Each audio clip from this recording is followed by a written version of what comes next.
پەرلەمانی کوردستان نەیتوانی ئەو ئەرکانەی کە لەسەر شانی بوو جێبەجێ بکات. بەپێی راپۆرتێکی ئینستیتیوتی پێی بۆ پەروەردە و گەشەپێدان لە خولی چوارەم پەرلەمانی کوردستان لە دەرچواندنی یاسا و بڕیاردا چەندین هەڵەی گەورەی ئەنجام داوە. بەشی زۆری لێژنەکانیش لە ئامادەکردنی راپۆرت و ڕایکردنی کارەکانیان کەم تەرخەم بوونە.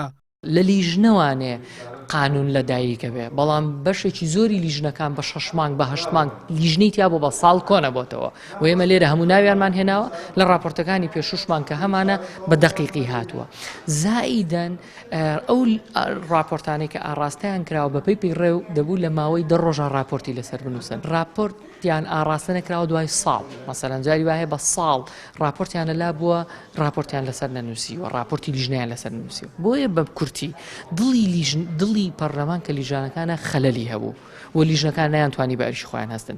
لە ناو یاساکانیشا بڵێ یاسای تێدا بوو زۆر بە کەم و کوڕی خراپیەوە دەرەچوو لە کاتێک ئێمە لە ساڵی 1992 خاوەنی پەرلەمانی کوردستانین. لە خولی چوارەم لەلایەن پەرلەمانتارانەوە 309 پرۆژە یاسا پێشکەشی دەستەی سەرۆکاتی پەرلەمان کراوە، بەڵام 213 پرۆژەیان خوێندنەوەی یەکەمی بۆ کراوە و ئەوانی تر پشتگوێ خراون.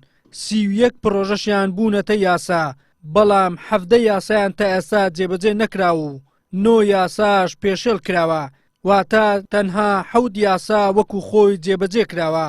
سۆران عومەر پەرلەمانتاری فراکسیۆنی کۆمەڵی ئیسلامیش هۆکارەکەی بۆ سەروەرنەبوونی یاسا و زاڵبوونی هەیمەنەی حیزب و حکومەت بەسەر پەرلەمان دەگەڕێنێتەوە. دەشڵێت هەر یاسایەک لە پەرلەمان دەربچێت ئەگەر حکومەت بە دڵی نەبێت جێبەجێی ناکات. لە هەرێمی کوردستان نەریتێکی زۆر خراپ هەیە، ئەویشەوەیە کە حیزبی حکومڕان هەمیشە باوەڕی بە پەرلەمانێک نییە کە لێپرسینەوەی لێ بکە و تەنها ئەوەندە ئیشی بە پەرلەمانە کە متمانەی لێوەربگرێ. بۆیە هەروان پەرلەمانێکی شکلیانەوێ بۆ تەشریفات و بۆ متمانە لێوەرگرتن نەک متمانە لێوەرگرتنەوە و لێپێچینەوە. بۆیە هەمیشەیانەوێ ڕۆڵی پەرلەمان لاواز بکەن و ئەو یاسایانی کە پەرلەمان دەری دەکات جێبەجێی ناکەن. ئەوانەی کە لە بەرژەوەندی خەڵکە و بۆ باشترکردنی ژیانی خەڵکە بەداخەوە حکوومەت ئەو یاسایانە جێبەجێ ناکەن. لە کۆی 5 خولی پەرلەمانی لە 180 ئەو یاسایانی کە دەرچووە حکوومەت جێبەجێی نەکردووە، لە 120 جێبەجێ کردووە.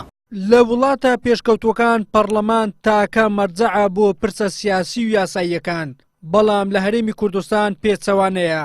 پەرلەمان کەوتۆتە ژێر دەستی حیزبە دەسەڵاتدارەکان و هەر پرسێک کە لە بەرژەوەندیان نەبێت پشتگوێی دەخەن و ئەگەر پرسێکیش لە بەرژەوەندی خۆیان بێت لە ڕێگەی پەرلەمانەوە بەرگێکی یاسایی بەبەردا دەکەن. وەلی سەلیم، کەناڵی ئاسمانی پێم، هەولێر.